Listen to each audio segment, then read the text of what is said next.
champion, ladies and gentlemen!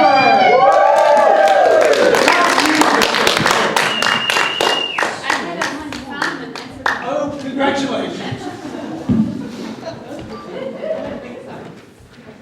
But I'm just going to take this back.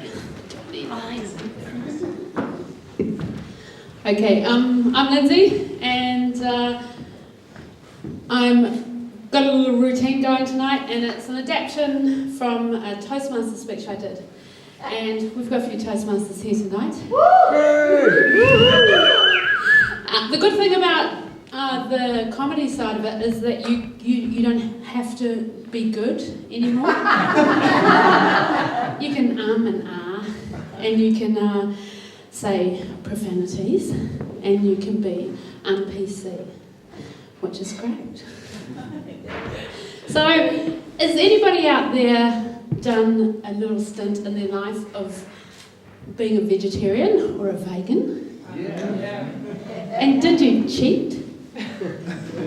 Because bacon's not really meat, eh? That's a double standard. And a double standard is basically situations that you apply different rules to. The situation's the same, but you've got different rules. And my little routine tonight is about double standards. So, years ago, like when I was a vegetarian, a long time ago, in the 90s, my auntie came to visit us, and she said, "Oh, you bloody hippies, you all drink organic milk, but you all roll your own cigarettes." And I was like, yeah, we do. All of us. And she was like, it's the same in Nelson, that's where she came from. They all do down there as well, and you know, what do you think? That you get some brownie points for the milk to make up for the poisons in the cigarettes. It's like, yeah, you're right. And in my lifetime, I've noticed a few others. Like people who eat organic food and slap anything they like over their bodies. Great example of this is that lovely hand sanitizer. One day we went to the beach and we had a child, and his mum gave us some hand sanitizer. And we're thinking, hey, what's wrong with all this acres and acres and acres of saline solution? We can wash his hands with that. And so we ended up with a packet of disposable wipes, and we ended up with them in our house. So we consulted our friend Google to find out what was in this thing that people put on their bodies. And there were quite a few polysyllabic words. And my favourite one was something like benzochromium chloride. And so I had to consult my friend Google again to see what benzochromium chloride does to you. And I got a load of compound verbs like bacteria resistance, a few others. They're like a bit complicated. I might have to read them from my piece of paper here. Hormone disruption and immune system breakdown. So I'm thinking, shit, maybe you can just give kids fags. I think that this stuff is more poisonous. I've also had a few flatmates that have had a few strange things that they think about their habits. My vegan ones, actually.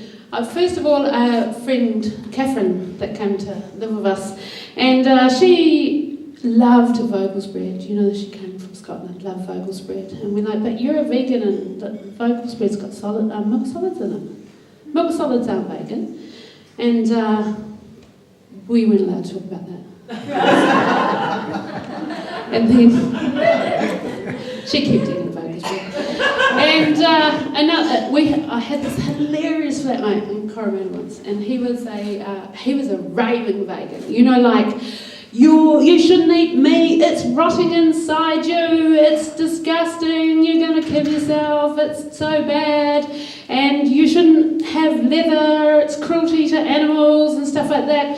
But I reckon that if I put myself in a closed up car with all of Martin's stinky shoes, I would probably die. And we used to like to give him a hard time because he liked lollies.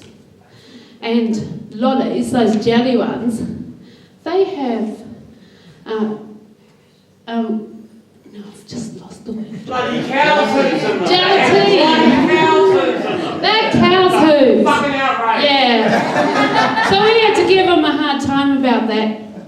He still kept eating them.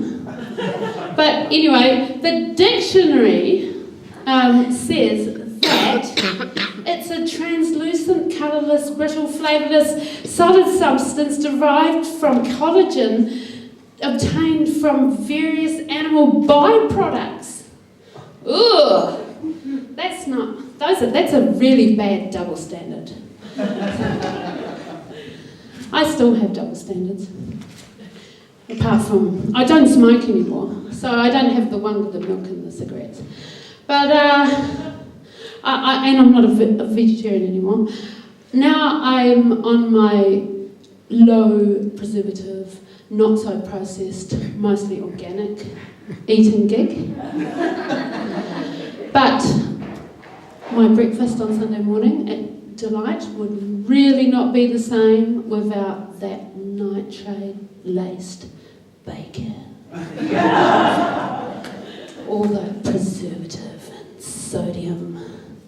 And my worst one, I'd say, is wine. You know? If it is white and it's called something like Chardonnay or Sauvignon Blanc or Pinot Gris and it doesn't come in a cardboard box, I will drink it. I am a bit of a snob though. I do actually, when I buy it, prefer that there are 2 numerals on that side of the decimal point. Sometimes I read the labels. Well, I might have a few times. It says, this wine is refined with eggs and fish and dairy products, or some, or both, or all. And I just ignore that bit. So I'm going to keep on drinking wine. And I'm quite happy that I have some double standards, and I think everybody does. And I think that there are some worse ones, you know. Like you could be a cop with a grow room under your house. Or you could be an MP for the Green Party that owns a $2 shop. Or you could be a vegan who swallows.